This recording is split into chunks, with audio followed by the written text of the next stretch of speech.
And hello, everybody, and welcome back to the show. Talking about our inner world, our inner life. If you're out there, hopefully you are with us and stick with us a little bit because we want to delve a little bit further in. We're not going to just sort of run through this. Because, as we said yesterday, for those joining for the first time, we're speaking about the difference between the inner world and the outer world. Just knowing the difference is critical. Just seeing it is critical. And we know it. But a lot of us just sort of run through life and not really realize it. But we know it. There's an inner world and an outer world. You go to the example that I gave it because it's real. It happened to me like 2 days ago.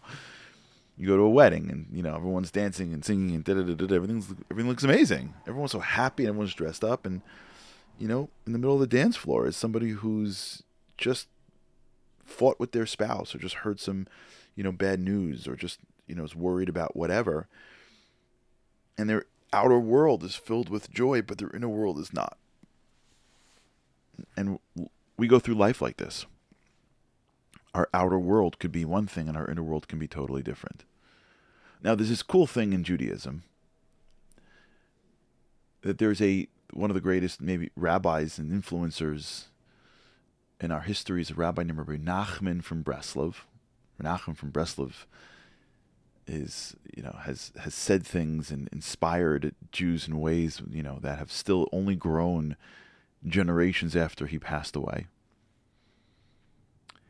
And one of his most famous expressions is mitzvah gedola lihiyos b'simcha tamid. There's a huge mitzvah, not a regular, but a mitzvah. Now remember, a mitzvah is a commandment. A commandment means you have to do it, which also means you can do it. You can't command someone to do something that they can't do. There's a mitzvah, not a regular mitzvah, but a major mitzvah. There's a commandment to be always happy. Now, if you're thinking about this, you're going, well, how is it humanly possible? How could you be always happy? And there's no way the outside world can always give you the things to make you happy. It doesn't work like that. It's not how your brain even works. Because even if you get good things, your brain gets used to it. Right? I just had this conversation with somebody recently who was complaining about their job. And I remember speaking to him 3-4 years ago when he was looking for a job and then he got this job and he was like ecstatic. So here's the same person a few years later unhappy with the very thing that he wanted and that he was happy about, because that's how your brain works. Your brain always seems to be satisfied with that which it gets used to, and then it gets bored with it, just based on it's neuroplastic, right? You just get used to it and used to it and used to it, and the variety goes away and the excitement goes away. So the outside world, even if it's constantly delivering good things for you, isn't going to always make you happy. That's not how the outside world works. You see this all the time in your life. You see it with yourself, you see it with your children, with your friends. You want something, you want something, you want something. Hanukkah's coming up soon. I got it, I need it, Daddy, I need it. I got it. By the time Hanukkah's over, they're ready like it's ready in the corner. Saying the toy that everyone's talking about. Why? Because as you adapt to something, it becomes less exciting. And so if you're waiting for the outside world to make you happy, you're just going to wait forever. People are complex. Relationships are complex. And people are not always aligned with what's in your head, and they're going to disappoint you. And God wants the best for you, and he's going to work you. He'll give you. Everything God gives is only for the good. And sometimes it's hard for a human being to see that because we don't have God's eyes. And so we're grappling with that. And sometimes we've got to grow. And sometimes we've got the challenges that are going to make us better. And growth happens through pain sometimes. Right? All kids go through this when they grapple with, like, how come eating candy is less healthy than eating broccoli? And the answer is that's just how it is. Like, I know it's unfair. Like, every kid has a moment of, like, philosophical challenge when they turn to their parents like, wait. Why is it like this for? Like, why can't just, like, chocolate and ice cream be good for you and, like, vegetables and, like, whatever be bad for you? And then it'll all work out. Like, what is God thinking? And you're like, no, I hear you. I get it. Like, I hear the question, but, like, that's how it is. So, like, I'm sorry. I'm sorry that synthetic sugar packed into a tiny little capsule called a whatever, a candy, is going to taste better than, the actual thing that'll bring you health. But, like, the quicker you get over this, honey, the easier your life will be. And the kids will fight you like crazy when they're little. They just don't get it. Why can't the outside world always be sweet? And we're always navigating ourselves through that. But one of the recognition points that needs to happen in the minds of me and you is not just that's how life is. And you see people like this, and it's so sad when you see people that have relatively really good lives. Really, okay. Everything's but relatively they live good lives. They have enough food in the cabinet. They've got families. They got the da da da da. They're doing fine, and they fetch and they complain, and like, how's good? I'm surviving. Like, that. Even and it could be you listening. It could be me though. Sometimes, like, just the constant negative drag. What they're really saying deep down is that I can't figure out a way to get this world to work for me. That's what they're saying. I can't figure out a way to get this world to work for me. The outside world doesn't comply. It just doesn't comply. I'm not getting the promotion. I'm not getting the money. I'm not getting the response. Things aren't working my way. My own family isn't listening to me. That person forgot about me. This person's insensitive.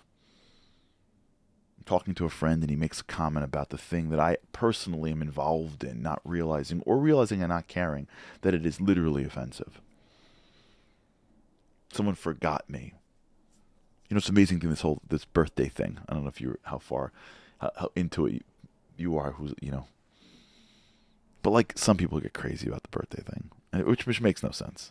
Like, just think for a second. Like, it makes no sense. You didn't do anything at your birthday, right? Somebody else did all the work, right? You just came into this world. So God gave you a soul. God created this massive miracle called childbirth, in which we emerged literally out of nothing, so to speak, right? Our mothers did all the work, the hospital, the whole deal. We did zero. We were just born. Like, we just came into the world. And by the way, it took us forever until we could figure out a way to add any value. And yet our birthday comes, and like, we just like expect the world to stop and be like, holy cow. Today's the celebration of your existence. Let me stop my day and buy you things. Yeah, it's like the craziest. No, it's like the craziest. Let me go out to the store and spend $6 on some ridiculous card and write in it, "I'm so thrilled that you're in this world." And for some people, like, I got to get gifts, and they're upset that like their family didn't buy them gifts. And for some people, it's not just enough to have the token of your existence. We have to make a party. We have to throw literally a party for your existence. And I guarantee you, the people that are the craziest about this are not spending all day adding value to every single thing in the world. Well, why do we do this for? It comes from this underlying need to control the outside world and to feel valuable, and to feel like I'm worth something, and to feel like I'm this outside world is delivering some response to this inner gap that I feel. And that's this inner world, outer world dynamic.